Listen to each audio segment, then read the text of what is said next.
find a way to just showcase your work and prove that you really did what you did. Because very few people, you'd think that this is like what everyone does, but very few people, and I coach people all the time, data scientists, software engineers, everyone has super cool projects, and I ask them about it, and it's like, where is it? Where's the link? They're like, oh, I don't have a link for it. I'm like, well, if it doesn't have a link, it doesn't exist. What do you mean you don't have a link, right? Hello, everyone. Welcome to the Data Scientist Show. Today we have Nick Singh. Nick is a career coach and author of the best-selling book, Ace the Data Science Interview. He has a popular blog on interview and career tips with over 45,000 subscribers. He studied applied math and engineering in college, did internships in Google and Microsoft, and became a growth engineer at Facebook, creating features and running A/B tests, working at the intersection of engineering and data science. Welcome to the show, Nick. Daliana, thank you for having me. I'm so excited to talk a little bit more about my career, my latest book, and just riff on a few things. Yeah. So I will ask you later about how you got into those companies. But Sure. First, can you tell us what's a growth engineer's day-to-day at Facebook? Absolutely. So I started out my career as a growth engineer at Facebook. So the day-to-day of a growth engineer is setting up A/B tests, creating experiences that are a little hacky because they're meant to just, prototype a bigger experience and see if you can move some of the KPIs, key performance indicators, in any way you can. So it's a very hacky, prototypey, hackathon type team. Oh, okay. That's very metrics driven and doing anything it takes to move some metric forward. A metric like daily active users or revenue. And can you share what are some core skill sets or tools you need to use for a growth engineer? Right. So growth engineering is sort of mostly software engineering, but you have to be quite product minded as well. So to have some say in like what kinds of experiments could be created and prototyped that could move different metrics. So you have to have a really strong product sense to be a good growth engineer. You also have to be really good with data. Why? Because this is all a data-driven process of figuring out what experiences will move the metrics the most. So that involves lots of writing, writing a ton of SQL queries around how your A/B tests perform to really understand the impact of what you're building. Yeah. And so in your team, how do engineers work with data scientists? Absolutely. So within the growth engineering org at Facebook, I was on the new person experience team, the NPX team, which is basically the team responsible for onboarding users, making sure they have a really good first week experience. Forget Facebook for a second. Think about YouTube. You make a YouTube account and there's just a bunch of videos to watch. You search up funny cat videos, you watch cat videos, you have a great first experience. Now think about Facebook. You're signing up for Facebook. You have no friends. Your feed's empty. You like no pages. There's nothing to do. There's nobody to message. There's no birthdays to wish. There's no events to go to. Facebook is empty when you start it out. As such, you have to do a bunch of engineering work and a bunch of smart product work to figure out how do you deliver a really great experience in that first few days, few hours, few weeks so that the user doesn't churn. Because if the user churns and stops using your product, well, it's really hard to activate them again because they just never even understood the purpose of the product. So that was what my team was all about, the new person experience team, making sure people had a kick-ass first experience on Facebook. The data scientists, to answer your question of how do we work with data scientists, the data scientists on our team would help look at the data to figure out what opportunities should we dive into deeper, also known as opportunity sizing. They would tell us, hey, you know what? We see that people with profile pictures tend to do better. They tend to get more friend requests, do more actions. Can we work this quarter? You engineers, can you work on features that help increase the rate of profile pictures being uploaded for these new users? So the data scientists would actually work very closely with the PMs even to define the product roadmap, because essentially if you want to move a metric, you have to really understand what the metric's about and what is driving that metric today. And that was the work of the data scientists, a bajillion SQL queries to figure that out. Yeah. And what is the most exciting part about being a growth engineer? What I loved about it was the interdisciplinary nature. So, I love data. I love software engineering. I also like product. And it's hard, if you're a back-end engineer, for example, you can get siloed into just, working on one thing. But growth was, working across the Facebook app, wherever it was needed, you'd work on it. And it's so interdisciplinary. I loved working with data scientists and product managers really closely because it really took, as well as designers, it really took multiple functions coming together. So that was what really attracted me, like thinking holistically about things and getting to work with really kick-ass people towards a common goal, moving a certain metric like retention. Yeah, that sounds really cool. So what are something you only learned in the industry that you didn't learn in school about engineering or data science? Yeah, that's a great question. So this is the data scientist show, so definitely we'll talk about a little data science. What really surprised me was how often simpler models are preferred to more complex models because they're explainable, right?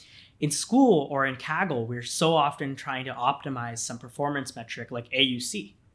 When in real life, okay, great, you bumped up AUC, another few percentage points, awesome. But it took you so long and you made a very brittle model and we're not sure and you can't explain to stakeholders. And there's all kinds of reasons why you might just end up not needing to do these complex things, and something like a linear or logistic regression gets you really, really far. I didn't have that kind of clarity. And, even the professors, they'll tell you, hey, you know what? I know deep learning's all the rage, but we're going to talk a lot about linear regression and the assumptions behind it. Yeah. But I was like, oh yeah, whatever. I'm going to Facebook. I'll definitely be doing, deep learning. And, Facebook, Google, these big companies, Amazon, they do deep learning. But like so many people don't need to do deep learning to be effective data scientists and build effective models. It's only a small subset of problems that require deep learning and neural nets. A lot can be done with simple techniques. So that surprised me. Yeah.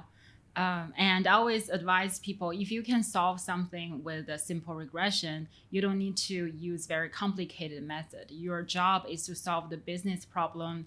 How do I say that? Your job is to solve the business problem within a short period of time. Exactly. Yeah. What are some mistakes you made in your career? Oh, I made plenty. So I think the biggest one that I know we've talked about a little bit before is it's a little meta. It's for a while, I found myself always trying to compete with others because, hey, I went to a competitive high school where you had to compete to go to college.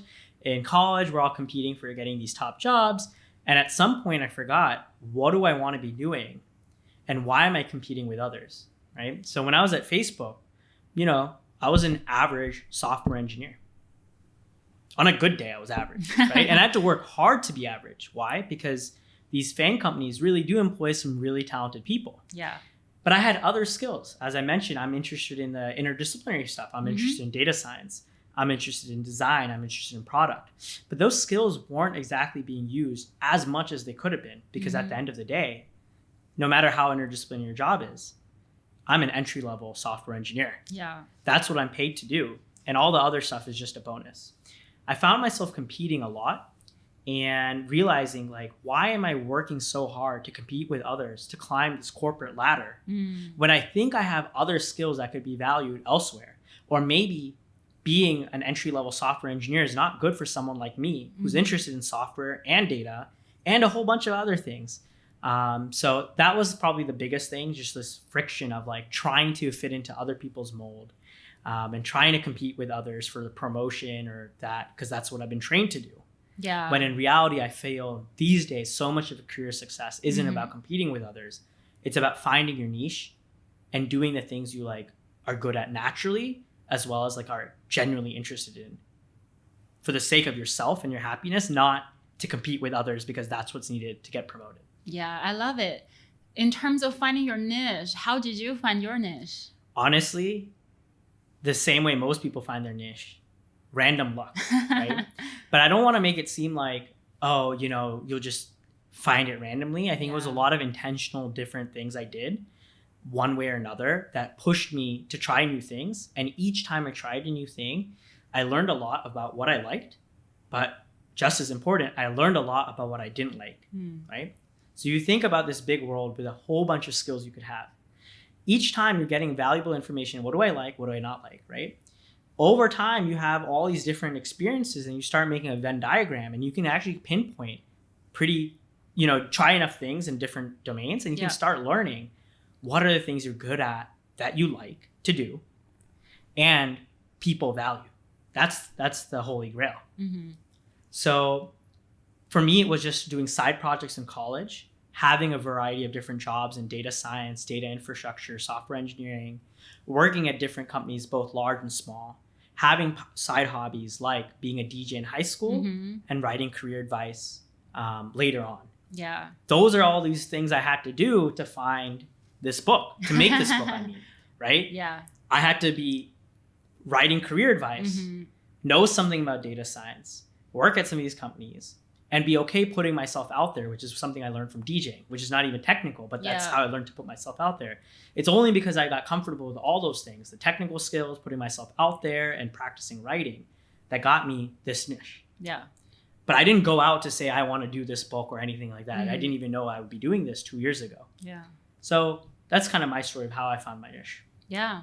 Definitely want to ask more about your blogs, writing this book later. So you mentioned you did some project in college. What type of project did you do? Absolutely. It was called Rapstock.io. It was a market. It was like a stock market for hip hop rappers. Oh. I know that sounds kind of crazy, right? So what it is was like, I used to DJ in high school, right? And I love hip hop. I'm a huge hip hop head. And one of the big things in the hip hop community is like, so-and-so artist is overhyped, or like, oh my God, this is the next GOAT, greatest of all time. This is the rapper that we're going to be listening to for the next generation, right? And everyone's always arguing, right? In football, they argue like that too, but then they have fantasy football, which is this game where there's football players play in real life and you get to draft whoever you want. And you actually get scored on how well you draft based on the real world performance of the football players. So I'd seen people playing fantasy football and I was like, okay, wait, people are arguing similarly about Lil Uzi Vert and Drake and Kanye West and Lil Nas X, who's a fad. Like, I want people to be put their, bet on that, to, go out on a limb and say, hey, here's who I like. So basically I made like a stock market where you could go long or short on different artists. And it was backed via data from Spotify. So depending on how their play counts were doing, that would affect the kind of price or the value of an artist. So that's what I did in college. And it's what introduced me to growth, because one of the most fun parts about that was, how do I get everybody to use this thing? Yeah. How do I get them to keep using it? And then suddenly I'd started with this project because of my love of hip hop, but I ended with a new love of growth engineering, growth hacking, growth marketing, figuring out like, how can I engineer experiences that retain users? So as a college kid, I was like doing growth engineering and I didn't set out to do that, but that's just what I found. And that's actually what led me to working at Facebook on the growth team. Yeah, I love the story because a lot of people ask me, what type of project should I do to put in my portfolio? Why not just start with something you're passionate about? Because side project is hard. Sometimes you run into a bug, you have to figure things out. And if you work on something you're truly interested in, it's easier for you to push through. And sometimes it's just those random projects that will put you on your career path in the future, just like what Nick did. You're exactly right. So in the book, in chapter 3, it's called Building Kick-Ass Portfolio Projects, which is all about how do you build great projects. And honestly, the first step isn't, as we had mentioned, picking the most complex model and fitting it to some data. That's not how you build a great project. Yeah. You build a great project first by being passionate about the space. And passion is what shows in your interviews. It shows in your hiring manager. It's that passion that keeps you working on the project after you're already stumbled 5, 6, 10 times where other people are giving up. It's that passion that carries your project. So you're exactly right, Daliana. Like, that's the first rule of like, don't work on it because the hiring manager wants you to work on it. Work on it because you're interested and you think it's cool. That's probably the biggest advice. Yeah. And what are some other tips you can share about building those projects? Sure, yeah. So for data scientists, like stay away from like the MNIST handwriting recognition thing. We've all done it in school. You know, those are some of the basic things. Don't work with the Titanic Kaggle data set. We've all seen that. What you should do is definitely find data sets that you find personally interesting. I love Indian food. There's a data set of like Indian food recipes that I just want to like just cut and visualize and just see like what are the different ingredients that are commonly used in Indian cooking, what are the most popular styles within Indian cooking, maybe doing a little NLP. Like I just want to learn everything I can about tandoori chicken, right? You know, that's probably not going to hire, you know, get, you know, no hiring manager's like, dude, we need like an Indian food expert. But they do want someone who knows about NLP or creating really interesting data visualizations and all that. So I think first start with an interesting data set, right? Something that people aren't using that interests you personally, right? And then I think the other big thing for a successful project is pushing it to completion. And what does completion mean? Okay, if you have the world's best project, Daliana, and it's sitting locally on your computer, it's not worth shit. It's not worth shit because nobody can see it. Yeah. Nobody knows you can do it, right? And honestly, if you're on the, you know, on the job market, people just want to know that you can solve their business problem. It doesn't matter what you tell me if I can't see it, right? So put it on GitHub. Put it as a Google Colab notebook. Yep. Maybe make a quick website. Let's say it's not even like a model or something, like it's just like a data visualization. Put those visuals and your takeaways on Medium. Find a way to just showcase your work and prove that you really did what you did. Because very few people, you'd think that this is like what everyone does, but very few people, and I coach people all the time, data scientists, software engineers, everyone has super cool projects and I ask them about it and it's like, where is it? Where's the link? They're like, oh, I don't have a link for it. I'm like, well, if it doesn't have a link, it doesn't exist. What do you mean you don't have a link, right? Yeah. And someone with the worst project, forget about simplicity, they just want to visualize Indian food. But they make a beautiful graphic using Canva or Sketch or something, Figma. They put it on Medium. They do some very basic exploratory analysis and even something like Excel. I'm interested in that. Hiring managers are interested in that. They want to talk to you about that because just by putting it out there to completion, you're beyond a lot of people who did something very complex but just didn't do the last step. Yeah, absolutely. You can draw a lot of insights from just doing some exploratory analysis from visualization. So even if you only are there at your skill set, don't be afraid to publish your result, put yourself out there. Exactly. So do you think those projects help you get into Microsoft, Google, later Facebook? Absolutely. Those projects have been super key to my success. Now, passing these technical interviews is a very technical thing where they ask you those leak code style questions. They ask you to do some SQL.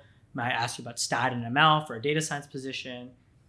But getting the interviews, that's where the projects help me, where a hiring manager will take my cold email, will take my cold DM, will want to talk to me. They'll remember me after the interview.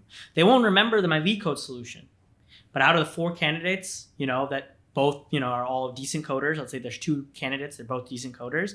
They'll remember me because they're like, oh yeah, that guy actually builds stuff. Like I know they're both good at leak code or they're both good at those SQL questions, but who's actually built something or done something with it, right? So that's where I credit portfolio projects really in my career. Yeah. So you mentioned you cold emailed some hiring managers. Yeah. Why do you think more people should send cold emails? I'm a huge fan of cold email. And for those who don't know, cold email is just basically reaching out to someone via email that you don't know. So it's cold. That's to contrast it with like a warm introduction where a friend or someone you know introduces you to someone else.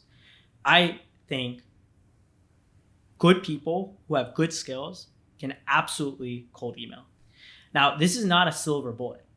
If you are applying to jobs where you're just not a good fit or you just have no experience and you're just sending random emails, that's spam. I don't advocate for spam. But if you feel like you're good for a position, you really feel like you would bring value to a company or a hiring manager, when you apply online, you're applying with 300 other people, most who shotgun their application. Yeah. You know, and then, you know, usually who's filtering that might be a non-technical recruiter who will just look at your resume for 10 seconds and then throw you out maybe. Yeah, or maybe an algorithm. Yeah, or an algorithm, right? In the ATS. But if you really feel like you can bring value, like you need to be sending an email directly to the hiring manager, even if you don't know them. We would say, hey, Bob, Joe, Daliana, I see you do this and this. I've done this and this. You have a team, your position open on your team. Let's interview next week. Straight up, you just tee it up for them. And they're like, yeah, let's do it. You seem cool. That's it. That's how you get an interview. Yeah. Huge advocate for it. And it's actually how I got my job at Safegraph, a geospatial data analytics company. I wrote a cold email to the CEO. And within like 24 hours, he's like, all right, great. Let's interview later this week. And did more interviews. And I worked there for almost 2 years. So it just came from a cold email. Wow, that's super powerful. Okay, you get your interviews. Now, what are some tips that help you to tackle the interview questions, get into Google, Microsoft, Facebook? Yeah, it's super easy. What you just got to do is buy this book, read it, and then you're good. No, but seriously, interview tips. I mean, again, it's a whole book of that, but for behavioral things, it's really knowing your story of what things you've worked on. I think that's like really key for the behavioral side. And on the technical side, it's just practice. Having, this book is mostly about the 201 questions. Sure, we talk a little bit about some of the topics, but it's mostly about practicing questions, seeing the solutions, seeing where you're messing up, maybe working with a friend or a peer or coach. To like improve, but it's really just a practice game. So that's kind of like how you get those jobs, like how you pass those technical interviews. Yeah. And before you wrote this book, you wrote a very popular blogs. How did you get into blogging? Yeah. So again, this is one of those like random side projects that kind of like snowballed into like what I'm doing today. When I was at Safegraph, I was interested in writing more. So I started, the first thing they tell you about writing is write what you know. Okay, well, I don't know that much, but I had worked at Facebook recently, and their friends had kept hitting me up for referrals and giving me their resume, and I keep telling them like, yo, like I'll refer you, but here's like 4 things wrong with your resume. Like, why don't you fix it up and then send it to me? Yeah. Suddenly, I'd been seeing basically hundreds of resumes of my friends and peers and just all kinds of people sending me the resume. I'd give them feedback, and then I would know who made it on to the next stage or not. That's how I got insight to how Facebook is filtering resumes and what they're looking for, what my hiring managers are looking for. Same way at Safegraph, when I ended up hiring people, I then myself worked with the recruiting team as well as being a hiring manager, looking at what we should evaluate people on the resume. So when it came time to write, I don't really, sure, I know something about linear regression stuff, but I'm not going to write about like TensorFlow. Sure, I know something, but like, it's not what I know. I knew resumes. So I started writing about data science and software engineering resume tips. Then I wrote about cold email. That's something I was passionate about in NU. And then one after another, suddenly I realized, why are all my blogs about career stuff? Like, I didn't want it to be like that. I like to think I was like a super fun, interesting person who could write about philosophy, but it turns out I don't know shit about philosophy, but I do know something about these resumes and cold emails. So suddenly, one after another, I realized there was some traction there, and that was the impetus. It was just like people liked it. So I kept doing more and more, and suddenly I ended up with a book, fast forward 2 years later. Yeah. And you talk about resume. What are some tips for people who are sending out resumes? Yeah, absolutely. So I talk about it again in the book a ton about how to build really effective resumes. I think one of the big things that I see that I have had to coach people a lot on is there really aren't that many resume rules. Okay, maybe keep it to 1 page unless you're senior. All those standard rules, right? Or most of your audience should, right? But forget those rules, right? The biggest thing is you want yourself to look as good as you can in 10 seconds or less. Okay? What that means is you can break any rule in service of that goal. Because your goal isn't to hit the rules. Your goal is to look as good as you can in 10 seconds. Okay. If that means hey, your university that you went to is not so amazing, and you want to put that at the bottom of the resume because you've worked at Amazon, for example, and that's like your highlight of your career, you can list your work experience at the top and you can list the university you went to below. Yeah. There's no rule, right? Same way, your technologies and skills, right? If you just have some of the very basic technologies and skills, oh, I know Python, pandas, regression, GitHub, so just the basic skills, right? But you've worked at some really sick companies. Go list that up first. Put the skills down later because they can already assume if you worked at Amazon, you have these skills. That's what they want to see first and foremost. So what I find a lot was like people would not order their things correctly and end up putting some real gems down at the bottom of the page. But in English, we read top to bottom, left to right. So if you can get that top left right there to say Dalian Liu, Amazon, you're going to get a lot more interviews than if I have to like search for that. Right? That's like the one big tip. And the second big tip I'll tell you is fluff. Get rid of fluff. Yeah. Some people think the more they say, the better it is. But again, what's the goal? You only have 10 seconds to impress somebody, the hiring manager, recruiter. Adding more details doesn't make you look more impressive. It drowns out the other good things about you, right? Often, Albert Einstein, he did like 87 things, I'm sure. But we know him for like E equals MC squared. That was his like mic drop moment. Like that's what we know him for. Or we can describe it as like, oh, he won like a Nobel Prize. Like, awesome. If you're really as good as that, okay, you don't have to be an Albert Einstein level, but I'm trying to say like people think like, oh, you know what? I worked at Amazon, but I want to let them know that I played volleyball in college, right? Like who cares about that? Yeah. Right? Or, hey, I won this hackathon, which is awesome, but I worked at some, as a cashier at a fast food restaurant. So I list work experience first. So I list my cashier job and then I list the one time I won a hackathon. If your only work experience is being a cashier, but you want a hackathon, go lead with your projects first, not your work experience. Yeah. Okay? So it's really just about how malleable your resume is. It's something that I think people just don't understand. Yeah, those are great tips. And you're a career coach. Sort of, yeah. Yeah. So you probably work with a lot of people. What are something that a lot of people are not doing that you wish they could take more actions about? Yeah, I'm still trying to figure out like how to fix this. I know what the problem is, but I don't know how to fix it. But I just see so many people with a bad mindset, right? I feel like so much of this stuff isn't about like, oh man, I didn't know about that resume tip number 46, or like, oh shit, I didn't do, question number 11. A lot of it comes from like this mindset of like, hey, like, I'm scared to leave my comfort zone, or like, okay, Nick, all your tips are awesome, but that sounds like a lot of work to do 201 questions and they might still reject me. That's not a question of, hey, how do you practice for the interview? That's a question of, hey, your fear of rejection is stopping you from investing time. Yeah. That's a mindset thing. That has nothing to do with it. So it's really interesting. Like, I don't want to go too woo-woo, right? Because, at the end of the day, we're data scientists, engineers trying to go do these very technical jobs. Yeah. But it's just so surprising to me how often mindset actually ends up being the limiting thing. Not technical knowledge, not like smarts. Mindset. So how, if someone notices they have a negative mindset, they want to be more positive or have more courage, how can they shift that? Honestly, I'm definitely at like a little bit at the boundaries of what I know, because definitely that's a whole field of things.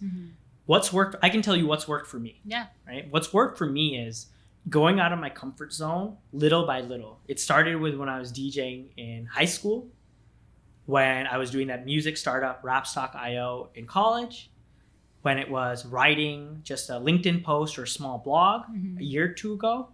If I hadn't put myself out there and gotten that comfort, I would have been very nervous as like an engineer by training to write a 301 page book. Yeah. Right? So I really believe in like that exposure theory of like, do one little thing that gets you out of your comfort zone. Maybe it's applying to a job that you're just not sure about or that you're qualified for, or sending a cold email even though you're worried about getting rejected. Yeah. So you don't have to go all the way being like, oh man, I'm not afraid of anything. Let me commit to I'll definitely get this dream job. It's not even about that, but it's like, hey, can you send one more cold email? Can you change your mindset? Just say, I'll write one cold email today. Yeah. It's just that. Yeah, that's a great advice. And in your book, you covered statistics, product sense, machine learning, database, coding, case studies, basically everything in data science. And for someone preparing for data science interviews, how should they use this book? Where should they start? Yeah, they should basically try to do, depending on how much time they have, questions from each of the different chapters. There's 201 questions. Honestly, I would say if you're a very serious candidate, you should be doing all of them because your competitors, not really competitors, but other people getting for the job should be doing it, So it never hurts to just practice. And because these are featuring real questions from companies like Facebook, Google, Amazon, Two Sigma, Citadel, Square, Robinhood. Wow. There's a good chance that you're interviewing at one of these companies or you're interviewing a company similar to one of these companies and how they interview. So I just tell people basically however much time you have, just try to portion it out into equal amounts for each of the chapters. And definitely if you're more of a product data scientist going for a product analytics role, go focus more on the product sense chapter, SQL chapter. ML is a little bit less important. Yeah. But if you're doing an ML heavy role, skip the product sense chapter. Who cares about some random metrics or product sense? Go look at the ML stuff and the case studies and the end-to-end machine learning section. Yeah. I actually went through the chapter about machine learning, and it's not just questions. You were teaching machine learning in the book and then talk about those questions, which is great. So for someone just going into machine learning, what are some most important skills they need to master for those interviews?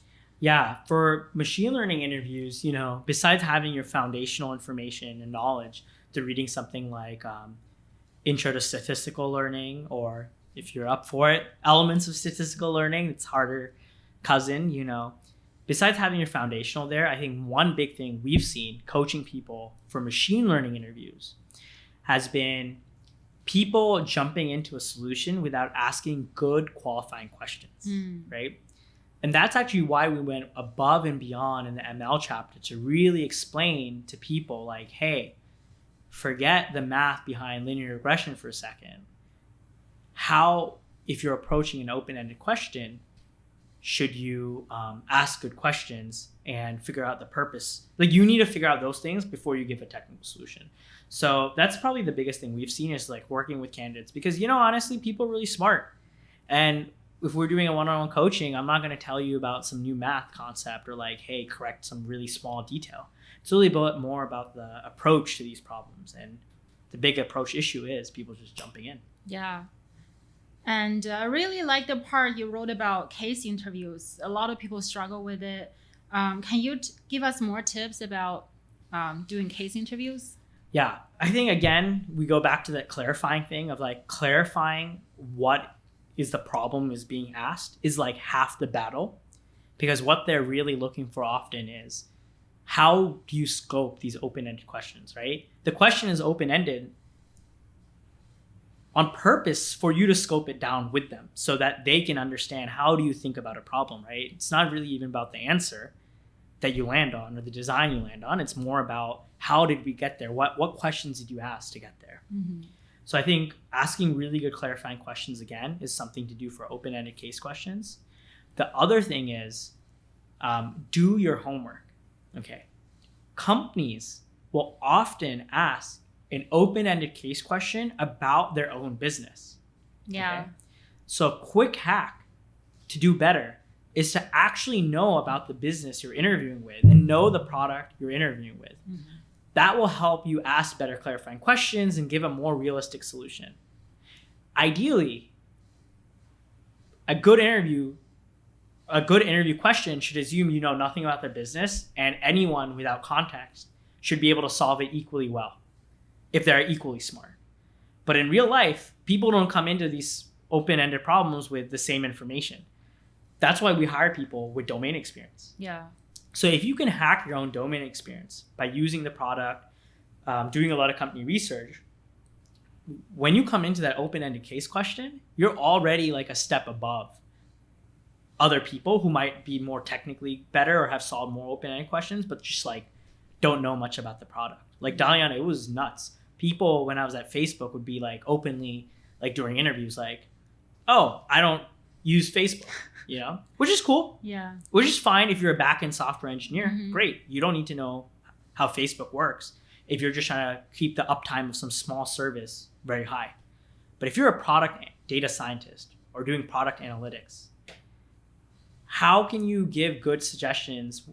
Forget on the job, like in the interview when they asked you like, hey, like how would you go about triaging this daily active user drop? Or hey, what are some ideas you have for increasing retention, and what metrics would you use to quantify that you successfully helped, improve a product, for example.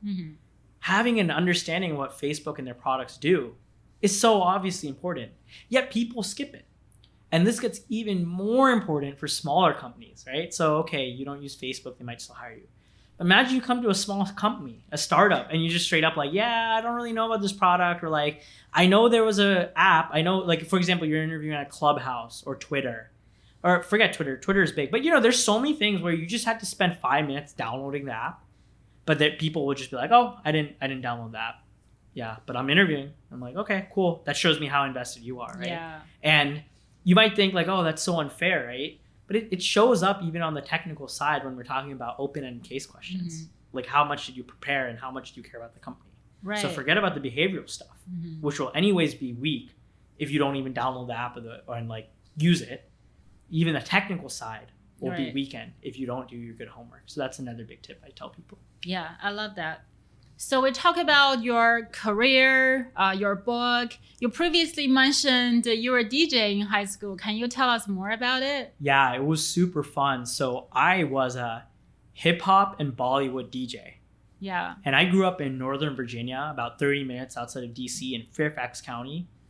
And there's a big Indian and South Asian population in that area.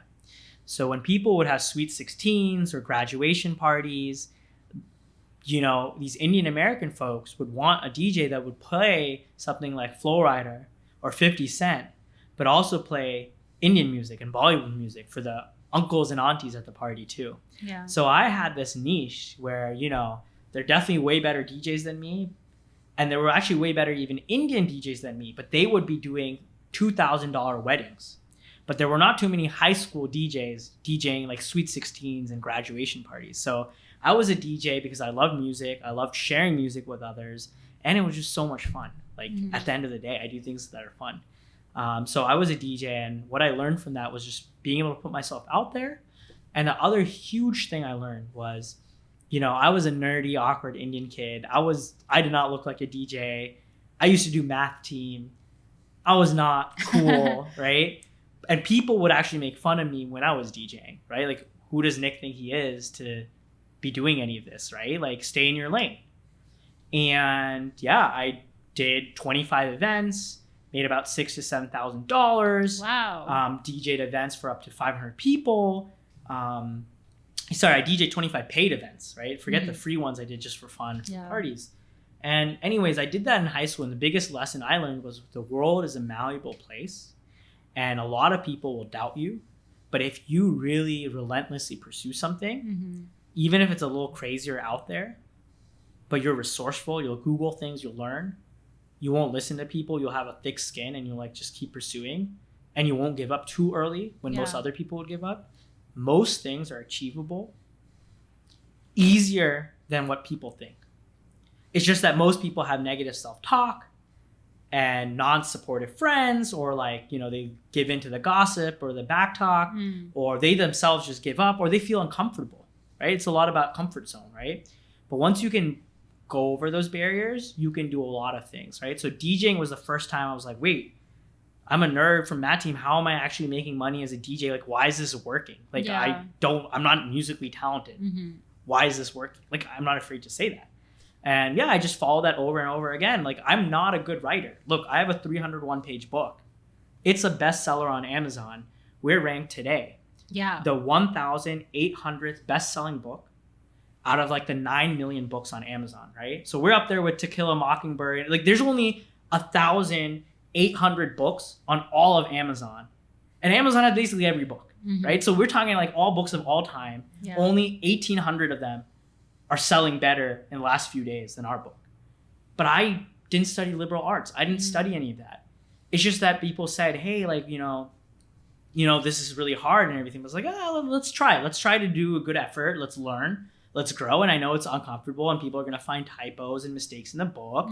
People are going to think it's weird. Like, Nick, what do you know so much about data science? Like, you're not like Jeff Dean. You're not a PhD in any of this. What do you know? But we just did it one step at a time and we got it there. So that's what DJing has had a really big impact on my life, besides just being super fun. Yeah. Oh, that's a great story. So besides learning how to DJ, what are some other things you relentlessly pursued?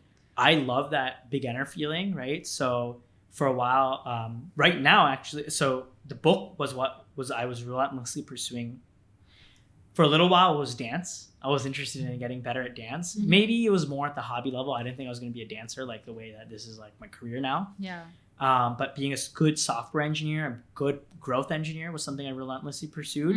When I had that rap stock experience in my second year of college, I said, okay, my job, even though it was my second year of college, I said, look, when I graduate in 2 years, I need to be working on a growth team for a very successful growth-minded company. And Facebook is like the OG, the inventor of the growth team. Chamath Palihapitiya of Social Capital, billionaire, part owner of Golden State Warriors. He was like the head of growth and he really started that. And that was at Facebook when he was there. Oh, okay. Yeah, that's how he made his money, by being the head of growth at Facebook. Yeah. So, and that's another like South Asian person that I really looked up to. And I was like, okay, he's into growth. I'm into growth. Let's make it happen. Let's go to Facebook where it's at. And I did that. So those are a few of the times. Definitely, though, I'm not like some crazy person. Like, I'm not always relentlessly pursuing some stuff. Sometimes I just like to rewatch The Office. Yeah. Listen to my Drake. And chill out in Dolores Park in SF. So yeah. So what is some advice you would give your younger self? Yeah. Again, going back to all of that, don't compete. Billionaire venture capitalist Peter Thiel, who was the first outside investor in Facebook, he says competition is for losers. And that's pretty funny because people are competitive and they say it's a good thing. Oh, I'm so competitive, like I'll beat you, right? But it was this mindset switch that I had earlier of like, how can I find niches where I don't have to compete? How do I build skills where I just don't have to compete? How do I do more unique things and niche myself down and really get good, but good at things that I want to be good at, not good at things that society or my peers are being peer pressured to be good at. If I had known that earlier, maybe I would have started writing earlier. Maybe I'd have taken like my LinkedIn following more seriously earlier. So we both have a lot of followers on LinkedIn and it's been a great platform, but I've been writing for a while and I just didn't take it seriously because I'll be honest, I let it get to me like, oh, what am I doing writing on LinkedIn? Even though I had some early traction, I don't know, I just kind of let it get to me. So I don't know, just, if I'd known back then, like, hey, like this career stuff that you're just doing as a side hobby would have been like a real thing, that there'd be a book on the way. 2 years ago, I would have taken LinkedIn more seriously. But, it's hard to know. You can't time travel. So yeah, well, I'm glad. Yeah, we have met on LinkedIn and now we're friends in real life. Exactly. Yeah, we've been hanging out here in San Francisco, grabbing dinner and drinks. So it's been really cool. And I know we're going to be doing a lot more fun content collaborations and probably just like hangouts in Dolo. Yeah. And you mentioned about finding the niche. Previously, we talked a little bit about it, but now say I'm a data scientist in a company. My role is very limited. I write queries, I write some Python, I build some models. How do I find my niche? And also everyone else is working for this promotion. How do I not let that distract myself from focusing on my lane? Yeah, no, that's definitely a really good question. So one thing is you're working at your full-time job. That shouldn't stop you from doing side projects and stuff, right? On the side. And the truth of it is, and people hate it when I give that advice. Because as soon as I give that advice, they're like, yo, I thought this would be easy. I thought I could just do it in my 40 hours a week. What do you mean give up my weekend to go do something, right? But I'll tell you, like, honestly, like, and I know you know about this, like, Writing content takes time, for example. Everyone says they want to be a creator, Yeah. but no one wants to give up their weekend in Tahoe to be sitting there writing LinkedIn content. I'd rather be skiing. Most people would rather be skiing, you know? So I think one thing I just tell people, first of all, is like, all this I'm going to say about like finding your niche is going to take work. It's not some magical thing like, oh, I'm not going to compete anymore. It's chill. If you do like that and you don't do the actual work to make sure yourself not compete, you're just going to be crushed in the competition. It actually takes work to not compete. It's just that the amount of work it takes to not compete saves you a lot of work in the long run, because I don't have to work 90 hours a week to be the best top 1% data scientist. I have to work 50 hours a week to be the best data scientist who can kind of write, who likes to post on LinkedIn. Mm-hmm. And even that, I'm not niche down. That's Daliana, right? So niche it down that has a book, that wants to write a book, right? Like that would be me, right? That's my little niche. So now I have to work 50 hours a week, not 90. Right. And I'm writing 50 hours a week to have a best-selling book, when other people are working 90 hours a week to like try to be the number one, right? Mm-hmm. So I think that's the first thing. Like, it's going to take a lot of work, but let's say more actionable things besides just work hard. Yeah. I think figure out what you're interested in, niching down. Let's say you're just like an average data scientist, which is okay. I was an average developer at Facebook. Like, I was nothing special, right? One niche way to niche yourself down is, are you super interested in an industry like oil and gas, right? What new grad is saying like, yo, I really want to be a machine learning engineer in oil and gas? Not too many. Mm-hmm. Or I really want to be doing, all these young people today, and I'm young too, so I don't want to say it like that, but like a lot of eyeballs are on cryptocurrency right now. Yeah. Here in 2021. Mm-hmm. NFTs, some random monkeys, OpenSea. I don't know too much about it, to be honest, right? And you know what? It might be the future, and I might be an idiot, right? But I know I'm like laser focused on my little niche, right? Yeah. And that's one of those things where it's like, who here is hyping up healthcare like, yo, I really want to be the best healthcare data scientist? Mm-hmm. No, people are saying, dude, I just want to work at Fang, right? I don't care what team, I don't care if it's growth or whatever. I just want to work at this name brand. That's like the wrong way to go about Mm-hmm. it, right? See, I didn't want to work at Facebook. I wanted to work on growth. Yeah. It just so happened Facebook had a great growth team, Yeah. and I had that project that already showed my growth interest and it lined Mm-hmm. up, Yeah. which made my path easier, because Facebook was like, oh yeah, sure, this guy seems to know what he's doing. He's like a hackathon hacker. He's done some side projects. Mm-hmm. He can clearly build things and scale them. We'll take it. Yeah. Right? So my path was just a tiny bit easier, right? So that's what I mean to say, like, find like a niche like A/B testing or data viz, or like, so those are like niche skills that you can get really good at, because there are a lot of data scientists who are like, dude, I hate visualization. I just want to be building models. Yeah. Data cleaning, yo. Everyone hates data cleaning, right? Yeah. If you get really good at that, or exploratory data analysis, and that's your whole shtick. I don't know how to model, but I know how to explore data and find insights just through some SQL queries. That's a great niche. Whatever it is, just double down into it and be okay knowing, you know, it might not be the most hype thing. It might not be cryptocurrency and Facebook Fang or all this mumbo jumbo.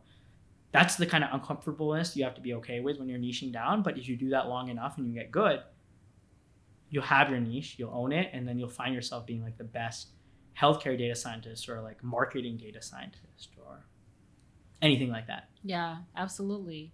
And you definitely found your niche. You are an engineer who knows data science. You wrote a book. You have a blog post. You are a celebrity on LinkedIn. So you seem to be someone who have a lot of motivation. So what is something that really motivates you? Yeah, this is gonna sound super corny, but I just love helping people. And they have that like joke in Silicon Valley, make the world a better place, right? Yeah. Like, I'll be honest, guys. I'm not like an environmental person where I'm just like trying to save the whales or anything like that. I wish I could make the world a better place by making beautiful art and stuff. I can't do any of those things. All I know is career coaching, right? Yeah. But that's my little piece and contribution to the world, and I'm okay with that. Like, I don't know how to make crypto NFT, decentralized finance. Like, that's just not what I'm into. And I'm sure those people are making the world a better place and money secure, blah, blah, blah. But I just know that, like, I know what I'm working on is making the world a better place, because people reach out to me and say, hey, Nick, your book helped me get a job. Your advice helped me get a job. It helped me break out of my comfort zone, or this problem showed up in my Google interview. Like, that's just straight up like, okay, great. Thank you. Like, I'm helping them, and their value to me is like, oh, they're saying thanks. This is helping, and I'm feeling good about the work I'm doing. So that's what keeps me motivated. Is just like a direct, tight feedback loop between like I'm doing things that help people, and then they let me know it helps people. So shameless plug. If any of you guys are interested, you liked any of what we were talking about, or like what I had to say, or you want me to double click on something, you reach out to me on LinkedIn. It's what makes all of this worth it. And like same way, meeting with Daliana, like Daliana's helped me a ton. I like to think maybe some things, I've helped Daliana with a little bit too. Right. And that's what makes it worth it for me to keep coming on these podcasts and like doing what I do and spending time. It's like, I'm helping people. You're helping people. We're helping people. It's what I want to do. It's the only way I can help people right now. Yeah, that's beautiful. So you coach other people and you help other people. Do you have a mentor or coach? Yeah. So I kind of have, I've been really fortunate to have this guy named Greg Mand. He went to the University of Virginia, which is my alma mater. We like connected kind of randomly through some college mentorship program that a lot of colleges will run, where it's like, oh, we'll pair you up with a alumni, and then you have like one like virtual coffee chat, and that's it. But Greg was super helpful and like in mentoring me and like keeping in touch with me. And I feel like I did a good job sharing my life updates and sharing how he's helped me, right? Because that's the give and take of mentorship. It works both ways. You can't just keep taking advice and say, oh yeah, and like never communicate back, right? So we just had a really close relationship now for almost like, I don't know, since like the second year of college, which is now like 7 or 8 years. And he's like the first person, like a career mentor, I think, in the book right at the last page. Wow. Yeah, I've been lucky to learn a lot about cold emailing, putting myself out there, and going after what you want from him. So I'm really grateful. So shout out Greg. I'll send you this clip afterwards. Yeah. And I really love that you talk about you're also giving back to your mentor, because sometimes I have some mentorship called to your mentees. I love helping them, but a lot of times the meeting, I feel I'm giving out a lot of energy. After that, I feel a little bit draining. But there are also some mentees, I feel they give me a lot of energy. So for those mentees, sometimes I think of them more often. I'll be like, hey, what are you doing? Because I enjoy talking to them. I don't feel I'm doing the work for them, right? It's like we're kind of like friends. Yeah, you have to give energy back, and that's definitely something I've noticed. So I've had mentors, and then I've also mentored to a lot of people, and definitely people who give back that energy is why probably Greg likes to mentor. I like to mentor. You like to mentor because you give energy, but you also get energy back. You get goodwill back, and you feel good. Yeah. So yeah, if you're someone who is in a relationship with someone who's like a mentor who's helped you out, this is a good time. Just shoot them a text, an email like, hey man, like what I'm doing today was really helpful based on what you gave advice 4 months ago. And I forgot to thank you back then, but like, thanks. It directly helped me today. That will make their day. Yeah. Even though they're the one who's helped you, you will make their day. Beautiful. So you finished this book. This is a huge milestone. Now, what's next? What's next? That's a good question. I think I want to get on YouTube and do some more mock interviewing around data science, some behavioral interviewing, more career coaching. I feel like LinkedIn's an awesome platform, but I think some of this is best shown through video with whiteboards, for the technical questions and just like long form. So I've already done long form book, but I think there's a lot more I can do in video. So I'm like excited to start a YouTube channel soon. Yeah, looking forward to it. Yeah, absolutely. And what is something in your life or in your career that you're very excited about that you want to share with us right now? I guess I'm just excited to be starting a YouTube channel. And honestly, the main excitement is the book. Yeah. Right? It's been a bestseller now for like, I don't know, like 16 days it's been out now.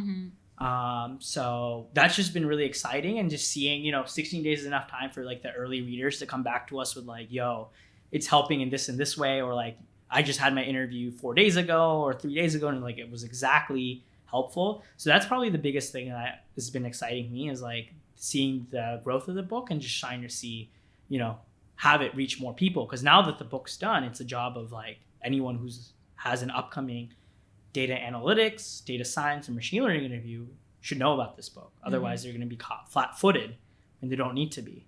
Right. So right now, it's just like I'm excited to get the word out and like have interested people give it a read. Yeah, awesome. So before we wrap up, where can people get a book? Absolutely. So the book is called Ace the Data Science Interview, written by my co-author Kevin Huo and Nick Singh. It's available on Amazon as a paperback. You can also see some of my free blogs on nicksingh.com. I also run a public newsletter where you can see my normal random articles, just one email a month. And I also have a free 9-day data science interview crash course, which kind of previews or features the content in this book, where I email about one chapter a day for 9 days. And that's available on the book's website of acethedatascienceinterview.com. Okay. Thanks for sharing that. And if someone wants to connect with you or find you on the internet, where can they find you? Yeah, exactly. You can find me at nicksingh.com. You can find me on LinkedIn. Don't be afraid to send me an email if you like this podcast. Yeah, those are probably the best ways. And my email, which is hello@nicksingh.com, which you'll find if you go on my website, join my newsletter, check out the book. You'll see it everywhere. Yeah. Well, this is a great conversation. Thank you so much for joining me in this show. And for everyone who's listening, get this book. And if you find it helpful, give Nick a shout out. He loves to get feedback. Yeah, this has been great. Thank you for having me. And I hope this has resonated with some of you guys in the audience, as well as, I learned something by the questions you asked and prepared for the interview. So I'm just really grateful for you to have had me on and have this conversation with you. Awesome. Well, Thanks. see you soon.